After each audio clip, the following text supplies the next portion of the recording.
In today's episode, we talk about caring for a loved one with dementia, how to find support and respite. And I'm going to give you four unusual ways to consider respite and support and what they look like. And I want you to go listen to today's episode so that you can find out what these four unique ideas are. Hey there, success seeker. Welcome to Dementia Caregiving for Families. Do you feel overwhelmed with the daily struggle of dementia caregiving? Looking for an easier path? You're in the right place. On this podcast, we teach you the skills to simplify caregiving. We unravel the mystery of dementia and guide you through the often difficult behaviors. I'm Lizette, your host and fellow family caregiver. As an occupational therapist, I bring my professional and personal experience to this community. Here we speak the truth, but without the verbal vomit. I know you will find value in today's program, so buckle up while this flight takes off. Today's episode is about how to find support and respite when you're caring for a loved one with dementia. Many of you might have heard me talk about the analogy of an airplane and an airplane flight in conjunction with a dementia and a dementia caregiving journey. This is a concept I've come up to explain to people the entire process of a dementia caregiving journey to make it simple for people to understand. And the basic premise behind it is that anything related to dementia can actually be put into a different part of the airplane or the flight.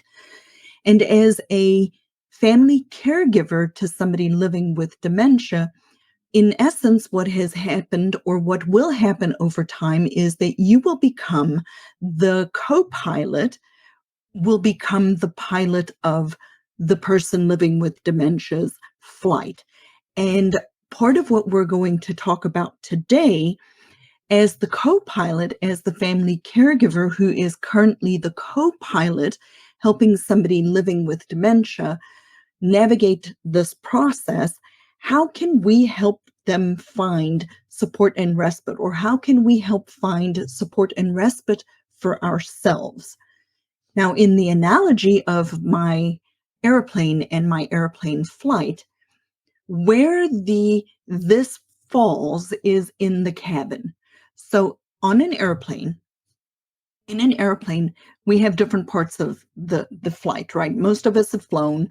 Most of us know there's the cabin, and then there's the cockpit, and then you have the baggage compartment, which is where the cargo lives, which is where I put all of the baggage of the dementia journey, what it is, things like the challenging behaviors and things, the baggage, some of the stuff that comes along with dementia and dementia caregiving goes in the cargo hold. But what is in the cabin? The cabin is where the passengers sit. The cabin is where everybody who is along your journey is along for the ride. They are in the cabin. And there are really, in essence, only 4 different supports that a person has who is living with dementia. Do you guys want to hear what those 4 supports are? Did you know that caring for a person with dementia doesn't have to be this hard? If you are struggling and you would like to join our next free workshop, the topic of the workshop is 3 tips how to avoid challenging dementia behaviors without stress, anxiety, or burnout. I invite you to walk away with science-backed dementia caregiving skills that many professionals don't even know after attending this free workshop. If you'd like to register, message me the word workshop on Instagram or check out the link in the show notes below. Here are the 4 supports, and then we're going to no pun intended, unpack each of them. The first one is natural supports. The second one is financial supports. The third one are professional supports. And the fourth one are community supports. What are natural supports? I want you to consider that we all have a natural support system around us. Your natural support system are the resources that you have that are in your own space, that are in your own world. These can be your family members, these can be friends, this can be church members, this can be almost anything in your natural environment. The stuff that can help you put together a support system around you that is in your own environment. A lot of these supports do have some overlap. It's not like you couldn't say one is one thing, you couldn't say something isn't something else. But for the most part, we have a natural support system around us. The problem is oftentimes we don't want to use them. We don't want to use our natural support system. We don't want to ask people for help. People are willing to help you. They just don't know how to. And if you're not squeaky wheel and telling people how to help you and being specific about how they can help you, when somebody asks you and says, well, let me know what I can do to help you, you don't have a ready answer because you haven't proactively thought about it and said, I tell people generate a list. Just take a piece of paper and a pen and say, I need 3 meals a week. I need somebody to wash the dog. I need somebody to mow the lawn, or it's fall. I need somebody to blow the leaves. Have a ready list generated and keep it with you. And when people say to you, what can I do to, let me know what I can do to help, immediately whip it out and say, this is my list of things that you can do to help me. Which one of these are you going to do? And then put it on your calendar and do it right now in front of me, because that way I know it's going to get done. You have to be proactive. You have to ask, but ask your natural support system. They are willing to help you. Guys, church is willing to help you. They just don't know that you need help.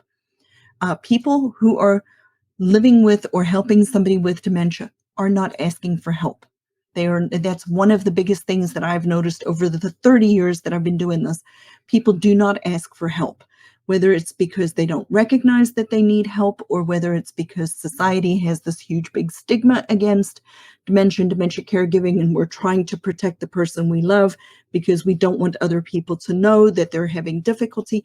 I still haven't figured that out yet. I still haven't come up with a happy in my tummy related to that.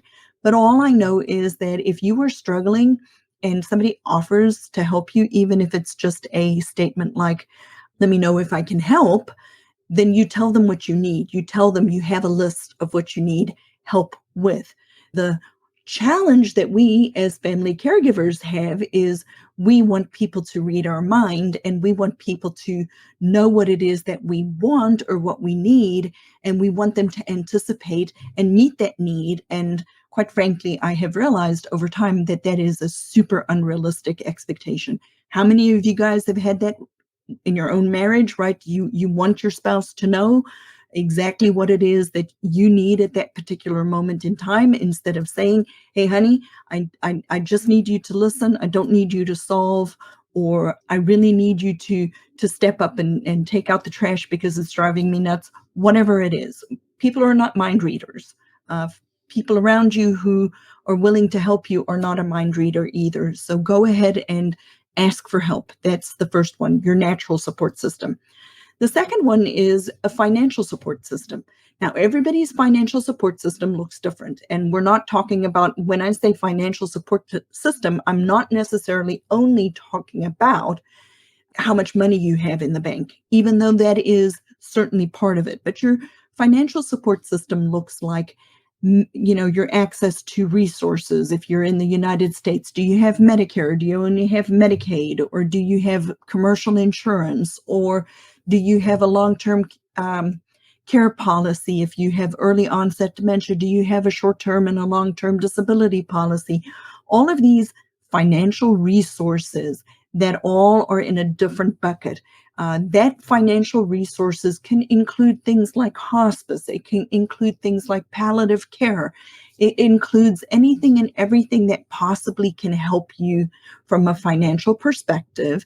And that is, definitely a conversation that you need to be having, not only with a financial person, but you also need to have these conversations with somebody like a estate lawyer, an estate planning attorney. For example, with my mom and dad, when they moved to the United States, they sold everything they had in South Africa. They moved to the States, and what they had is what they had, and what they have is what they have forever and ever. Amen. And my dad worked in the US for 10 years, so he actually qualified for Medicare. So they both are on Medicare, and I'm extremely grateful for that. But they do not have, the resources for all of the different types of things that I would have liked to be able to have for them. But one of the things that we did 3 years ago, and I wish we had done it earlier, but there's also a component of giving people, adults are entitled to make stupid decisions, and we needed to wait and see. I needed to wait and see until my parents were at a point where I really was able to step in and help. But we went ahead and did Medicaid planning, anticipating that they're, protecting their assets, protecting their resources. But the reality of the matter is there's a 5-year look back period. So if you wait too late, you've lost your window of opportunity, and it's definitely something to consider speaking to an attorney with. And I will still have an attorney on the program talking about estate planning and things that you can do to protect your assets.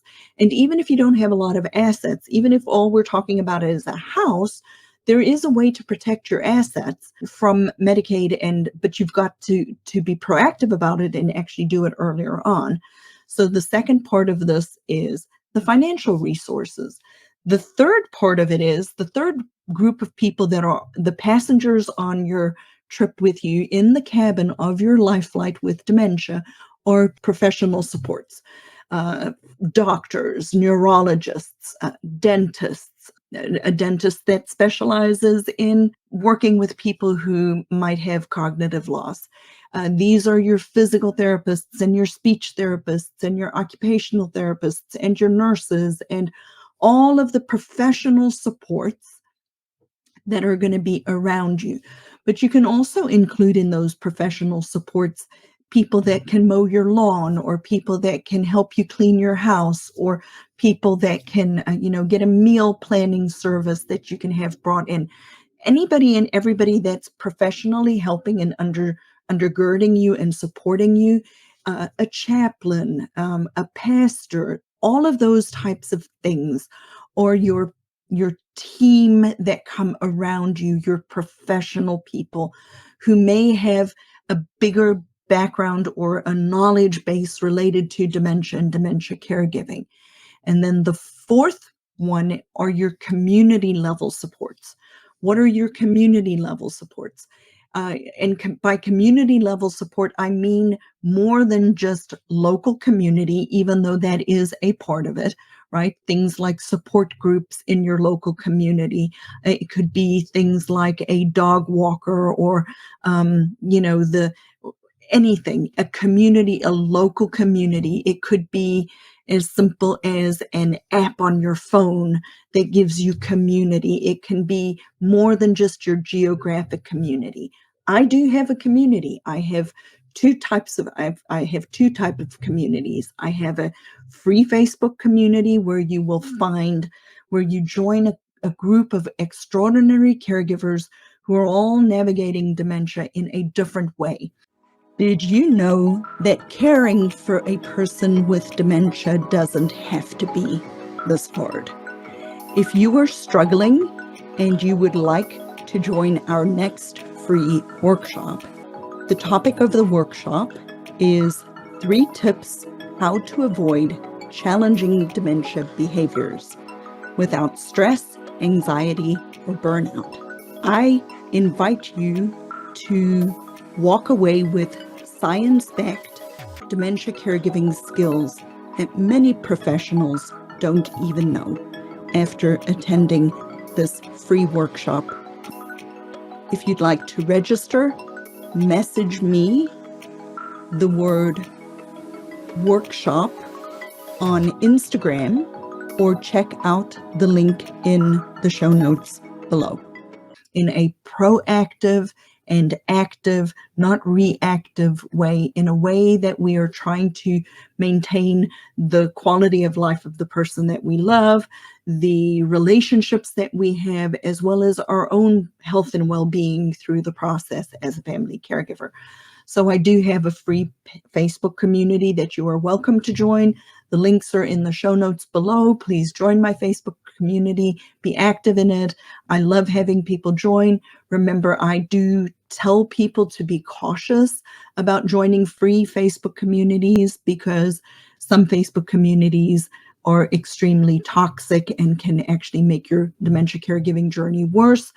There are good ones out there. I'm not saying don't join them. I'm just saying be wise, be vigilant, and be aware that if you do join one, that when you start to go through it, all you see is the doom and gloom and woe is me. Maybe consider leaving that Facebook group or not going and engaging in it, because it can make your entire journey be vastly different than it needs to be by just being in there. But I do also have a paid community. I have a paid group community. I'm getting ready in the first quarter of this year to actually start a lower level membership group for people to actually find curated support. And the reason it's a paid community is I have realized over time that the only people who truly are taking this information and really actively doing, not everybody. I'm not saying that if you're listening to this podcast that you cannot benefit, and that because you haven't paid for this that you won't get benefit from it. But the reality of the matter is that I have noticed over time people have to have a little bit of skin in the game in order for them to actually show up and take part and participate and benefit from both the information that they're getting and the community that we are creating. I have access to a wonderful app. It's called Team Care Pal, and I'm going to be using that to build my community on, because it has some tools in it for caregiver wellness, which is the other part of my mission, and my hope is to help caregivers, family caregivers, come through this process, come through navigating a dementia caregiving process with their own health and relationships intact. So I do have, like I said, the free Facebook community, but I also have a paid community, a group program that if you direct message me, apply, you are welcome to apply. I curate this group extremely carefully because I'm protecting both myself and the members inside this group community. I want you to join, but you have to be the right person to join. And coming in March will be the membership program that I will be establishing for people who are family caregivers. I will put all of the family caregivers in this group for one low membership price, but I do believe that people need to actually have skin in the game in order to benefit from a community like that. But other places you can receive support are things like local Alzheimer's Association support groups. You have a little bit more effort. You do have skin in the game there because you got to get in the car and go. But those are some ways that you can build community around you. We are not an island. No man is an island. We are the Bible talks about a cord of three is not easily broken, but when we're alone, it's much harder. It's much harder to stand by ourselves. So you do need to create a community of support around you, and it is up to us to actually create that for ourselves. It's an unreasonable expectation, in my opinion, to expect people to know what it is that we need. But regarding respite is something that is entirely different. There are two ways I want you to consider respite. There's formal respite care, which is like a paid service, typically through insurance, and then there's informal respite care. Informal respite care you need to put in place immediately on finding out somebody has a diagnosis of dementia. That might mean initially it's only once a month. It might mean from the beginning you do once a week. I have people that I work with that they will have a paid caregiver for a half a day every week so that they can go and unwind. And that's respite care. That's structured, informal respite care that they have built in. But it doesn't need to cost anything. It can be a family member. It can be a friend. It can be a close friend of the person who you're helping with dementia, who is just willing to come sit and watch a movie with them so you can take a bath. There are lots of ways that you can build in respite for yourself, but it's up to you to actually build it in. It's up to you to take the active step to do it right from the beginning. And if you need help with getting some of that stuff put together, please reach out to me. I'll be happy to brainstorm with you and help you come up with, at least point you in the right direction, come up with the initial step of where I think you could get some respite services. Do not forget your church. Do not forget the deacons. Reach out to the deacons in the church. Do not forget your friends on Facebook.